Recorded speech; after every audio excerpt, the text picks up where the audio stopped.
الفرقان اور سیرت النبی صلی اللہ علیہ وسلم شبلی کی لکھی ہوئی ہے۔ سیرت عائشہ رضی اللہ تعالیٰ عنہ سید سلیمان ندوی نے لکھی۔ غالب نامہ شیخ محمد اکرم نے لکھا، وغیرہ شامل ہیں۔ سبق شروع کرنے سے پہلے اس کے معنی اور اشارات کو سمجھتے ہیں۔ خشک سالی، قحط۔ انصار، حضور صلی اللہ علیہ وسلم کی ہجرت کے موقع پر مہاجرین کی مدد کرنے والے مدینے کے مسلمان۔ مہاجرین، مہاجر کی جمع، ہجرت کرنے والے۔ متنفر، نفرت کرنے والا۔ پس انداز کرنا، بچت کرنا، بچانا۔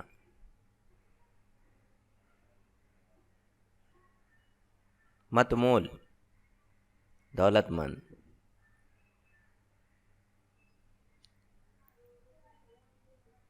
بالعموم، عام طور پر۔ خدا فراموش، خدا کو بھول جانے والا۔ سینت سینت کر رکھنا، سنبھال کر رکھنا۔ استغنا، بے نیازی۔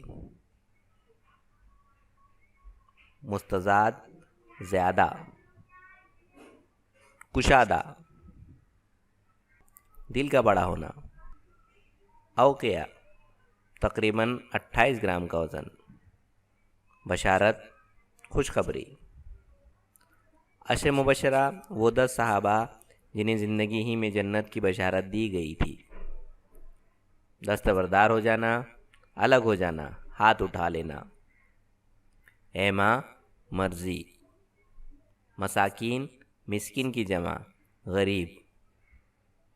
امہات المومنین، مومنوں کی ماں، حضور صلی اللہ علیہ وسلم کی بیویاں۔ فی سبیل اللہ، اللہ کی راہ میں، اللہ کی خوشی کے لیے۔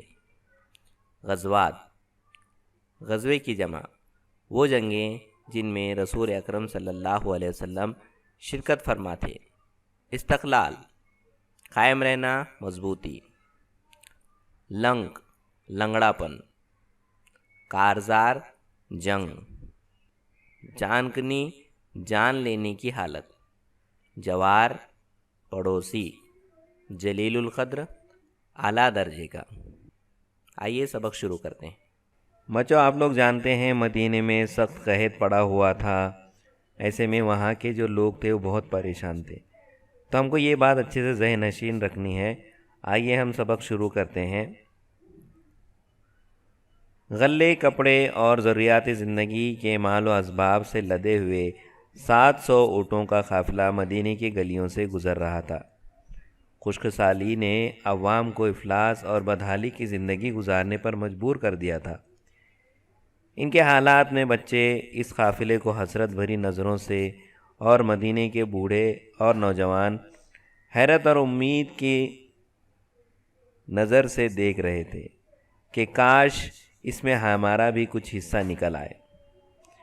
قافلے کی آمد پر شور اتنا تھا کہ کان پڑی آواز سنائی نہیں دے رہی تھی۔ قافلے کو دیکھنے کے لیے لوگ ایک دوسرے کو آوازیں دے رہے تھے۔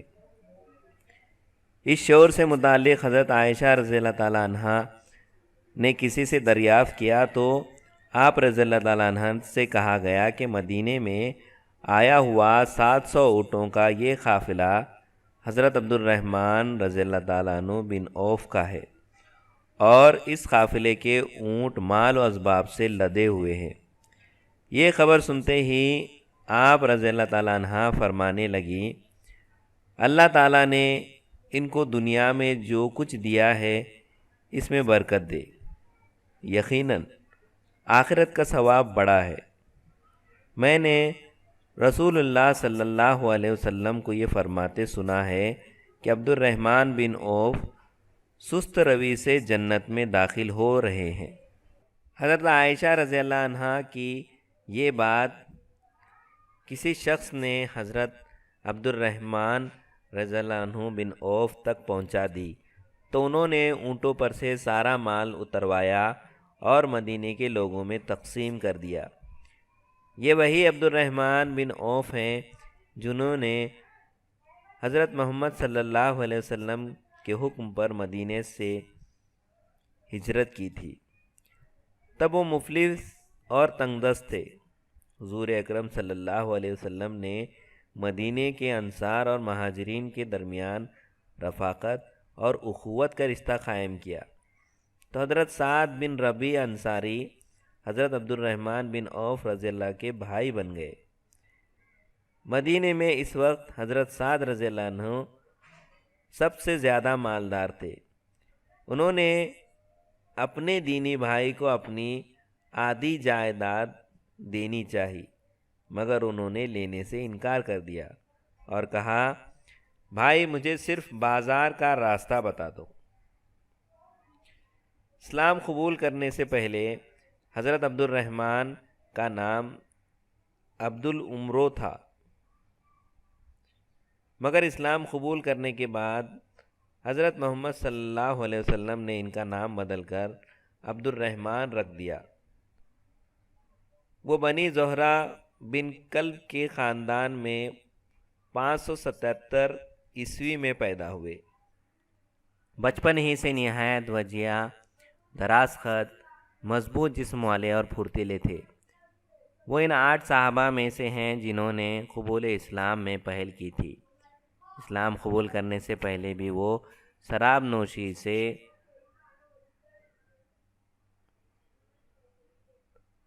متنفر اور بت پرستی سے بیزار تھے۔ حضور اکرم صلی اللہ علیہ وسلم کی تعلیمات نے ان کے قلب و ذہن کو ایسی جلا بخشی کے ابتدائی دور ہی میں انہوں نے اسلام قبول کر لیا۔ لیکن عبد الرحمن کا اسلام قبول کرنا تھا کہ مشرکین مکہ کے ظلم و ستم کا شکار ہو گئے۔ صبر و تحمل کے ساتھ انہوں نے ساری تکلیفوں کو برداشت کیا، حتیٰ کہ رسول اللہ صلی اللہ علیہ وسلم کی طرف سے ہجرت کا حکم نافذ ہوا۔ چنانچہ دیگر مسلمان ساتھیوں کے ساتھ حضرت عبد الرحمن نے حبشہ کی طرف ہجرت کی۔ پھر مشرکین مکہ کے قبول اسلام کی غلط خبر سن کر تمام مسلمان جب حبشہ سے مکہ لوٹ آئے تو ان پر دوبارہ ظلم و ستم ہونے لگا۔ تب حضور صلی اللہ علیہ وسلم کے حکم سے حضرت عبد الرحمن رضی اللہ عنہ نے مدینہ ہجرت کر لی۔ مدینہ پہنچ کر انہوں نے تجارت کا پیشہ اختیار کیا۔ شروع میں وہ بازار سے کچھ مال خریدتے اور اسے وہیں فروخت کر دیتے اور منافع کے پیسے میں سے کچھ پس انداز کرتے، کچھ اپنی ذات پر خرچ کرتے۔ رفتہ رفتہ ان کی تجارت بڑھتی گئی اور ان کا شمار مدینے کے بڑے تاجروں میں ہونے لگا۔ تجارت میں اپنی ترقی دیکھ کر حضرت عبد الرحمن رضی اللہ عنہ خود حیران رہتے۔ ان کی تجارت دنیا کی تمام عیبوں سے پاک تھی۔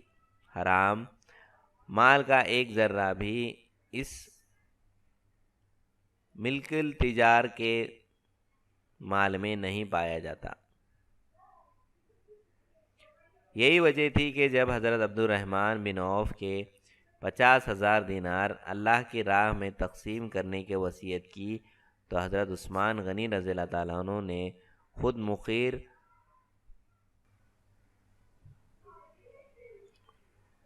جب حضرت عبد الرحمن بن عوف رضی اللہ عنہ نے 50,000 دینار اللہ کی راہ میں تقسیم کرنے کی وصیت کی تو حضرت عثمان غنی رضی اللہ عنہ نے خود مخیر و تمتول ہونے کے باوجود حضرت عبد الرحمن کے مال میں سے اپنا حصہ یہ کہتے ہوئے طلب کیا کہ عبد الرحمن کا مال حلال اور صاف ہے، اس کا ایک لقمہ بھی باعث برکت و عافیت ہے۔ دولت کی ایسی فراوانی اور سال زندگی کے باوجود حضرت عبد الرحمن پر ہمیشہ خدا کا خوف طاری رہتا اور ان کی زبان سے کبھی ایسے الفاظ بھی ادا ہو جاتے کہ مجھے خدشہ ہے کہ کہیں ہماری نیکیوں کا بدلہ ہمیں دنیا ہی میں نہ دے دیا جائے۔ حضرت عبد الرحمن بن عوف رضی اللہ عنہ کی وسیع پیمانے پر تجارت ہونے کے باوجود وہ دولت کمانے اور اس کے انعماق کبھی دیکھا نہیں گیا۔ عرب کے بڑے تاجروں میں ان کا شمار ہونے کے بعد بھی انہوں نے کبھی اپنے آپ کو بڑا ثابت کرنے کی کوشش نہ کی۔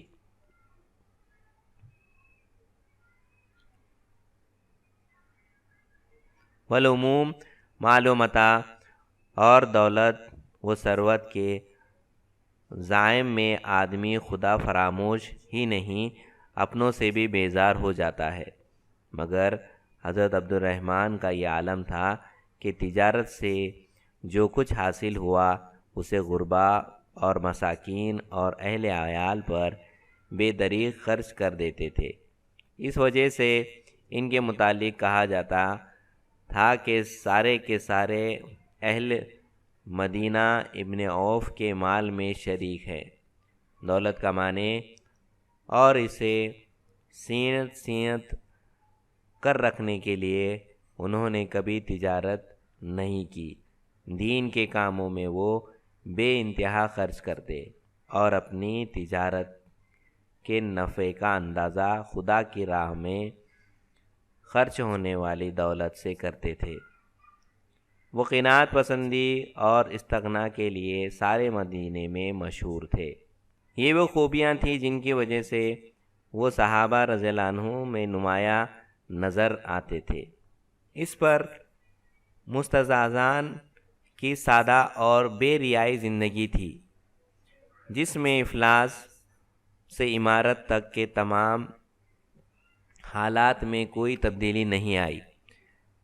جب تنگ دست تھے اس وقت بھی سخاوت میں اپنی کشادہ قلبی کا ثبوت دیتے رہے، اور جب عمارت ہاتھ آئی تو عطا کی کشادگی میں بھی اضافہ ہوتا گیا۔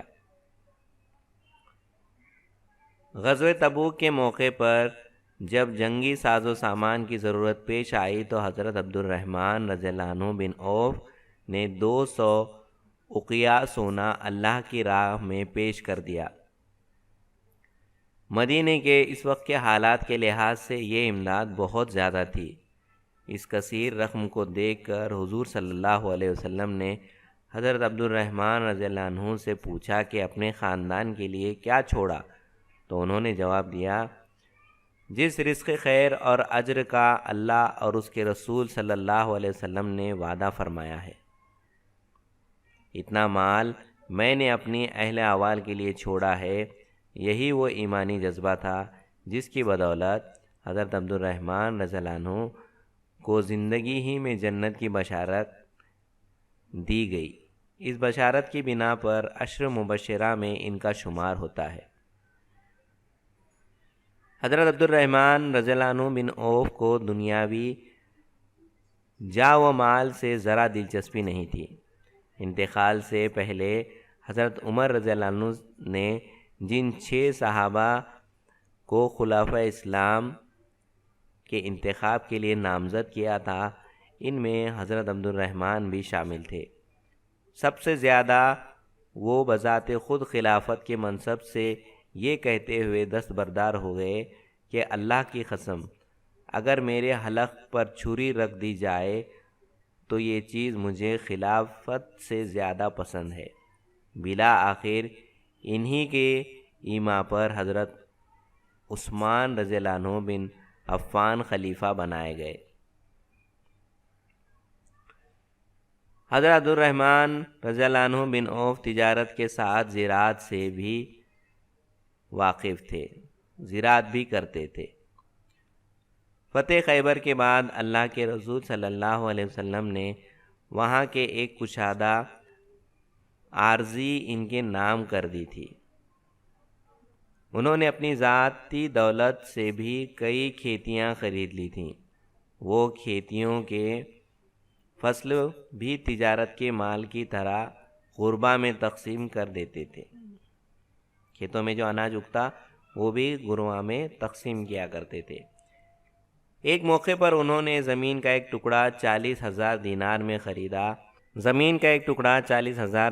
خریدا اور اسے بنی زہرہ کے غربا اور مساکین نیز امہات المومنین میں تقسیم کر دیا۔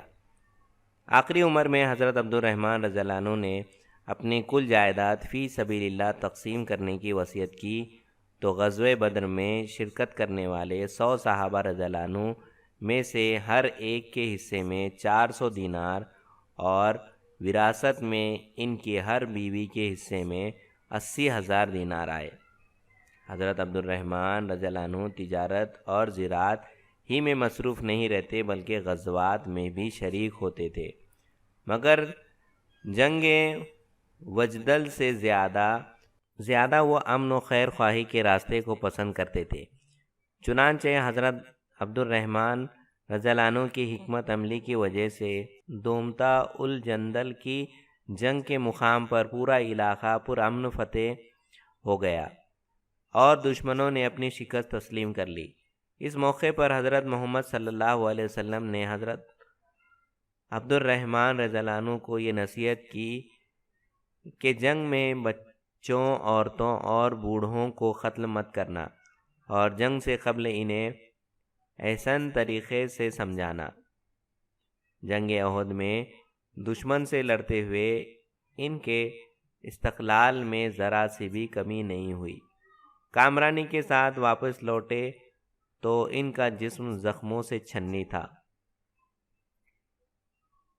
ان زخموں کی وجہ سے ان کا ایک پیر میں لنگ آ گیا تھا۔ اس جنگ میں ان کے چند دانت بھی ٹوٹ گئے تھے۔ اس طرح میدان کا زر ہو یا تجارت کا بازار، عبد الرحمن بن عوف دونوں میدانوں میں مستعد رہے۔ انہوں نے اپنی بے لوث خدمات سے دین کو خوب نفع پہنچایا۔